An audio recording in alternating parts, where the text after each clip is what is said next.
ارے بھائی مجھے کیوں پیٹ رہے ہو؟ میں نے تمہارا کیا بگاڑا ہے؟ بتاؤ تو صحیح، میں نے جرم کیا کیا ہے؟ اچھا تو ابھی تو نے ہمارا بگاڑا ہی کچھ نہیں، الو کے پٹھے ہماری عزت کا جنازہ نکال دیا ہے، گاؤں میں ہمیں ذلیل و رسوا کر دیا ہے، سارے گاؤں میں ہماری بہن کا معاشقہ مشہور ہو گیا، کہیں منہ دکھانے کے ہم قابل نہیں رہے، اور تو ہے کہ آگے سے پوچھتا ہے کہ ہمارا کیا بگاڑا ہے؟ ابھی اور کوئی کسر رہ گئی ہے بگاڑنے کی؟ معافی مانگنے کے بجائے آگے سے زبان چلاتا ہے، بکواس کرتا ہے۔ یہ باتیں ماہم کے بھائی ماجد کے ساتھ کر رہے تھے، جسے گزشتہ روز انہوں نے ایک جاسوس گڈریے کی مدد سے کالج سے واپسی پر راستے میں ٹھکائی کی غرض سے روک لیا تھا۔ ہوا تو کچھ بھی نہیں تھا، خوام خواہ قیدو نے بات کو بڑھا چڑھا کر ماہم کے بھائیوں کو بتائی تھی، جسے سن کر وہ آپے سے باہر ہو گئے تھے اور ماجد کی طبیعت درست کرنے کے لیے اسے ڈھونڈ رہے تھے۔ بات دراصل یہ تھی کہ گزشتہ روز ماجد اور ماہم کالج سے واپسی پر پیدل ہی گاؤں کی طرف چل پڑے۔ راستے میں وہ ایک برگد کے گھنے درخت کے نیچے چند گھڑیاں آرام کی غرض سے بیٹھ گئے۔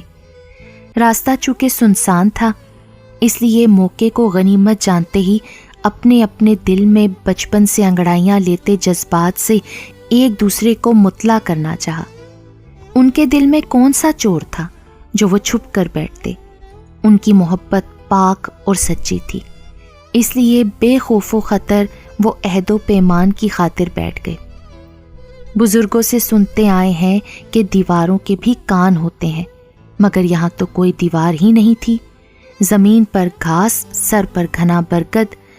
تو ماہم کے گھر یہ باتیں پہنچی کس طرح؟ ثابت ہوا کہ جہاں دو پیار کرنے والے موجود ہوں گے تو وہاں محبتوں کا قاتل قیدو بھی کسی نہ کسی روپ میں ہوتا ہے۔ ہوا یوں کہ انہی کے گاؤں کا ایک گڈریا ادھر بکریاں چرا رہا تھا۔ بکریاں تو گھاس سے پیٹ بھرتی رہیں اور وہ خود درخت پر چڑھ کر سو گیا۔ ماہم اور ماجد کی باتوں کی آواز سے اس کی آنکھ کھل گئی۔ کان لگا کر وہ تمام باتیں ان دونوں کی سنتا رہا۔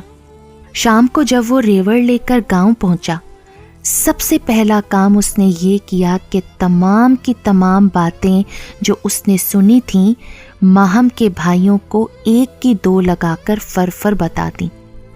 ماہم کے بھائیوں نے ساری رات کانٹوں کے بستر پر کاٹی۔ اگلی صبح وہ ماجد کو پکڑنے کا پلان بنا کر گھر سے نکل پڑے۔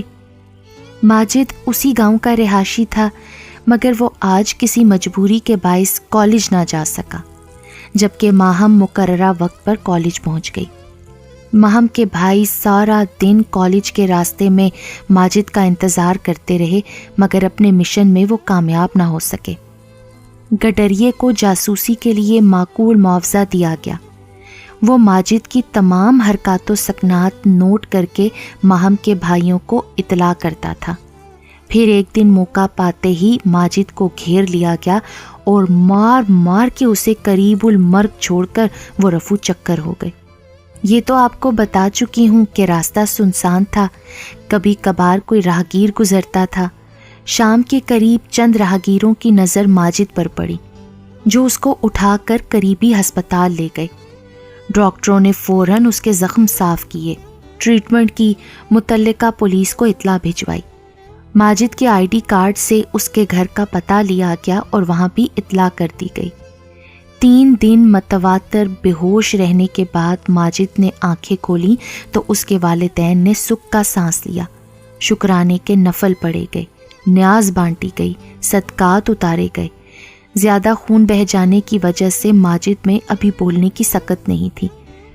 ماہم کے ساتھ ساتھ ماجد کے تمام کلاس فیلوز بھی پریشان تھے کہ اس کے ساتھ ایسا کیا ہوا اور کس نے کیا۔ وہ سب بما پولیس کے حقائق جاننے کے لیے پریشان تھے۔ تقریباً 1 ماہ بعد ماجد بولنے کے اور لکھنے کے قابل ہوا تو اس نے تمام حالات و واقعات سے اپنے کلاس فیلوز کو مطلع کر دیا۔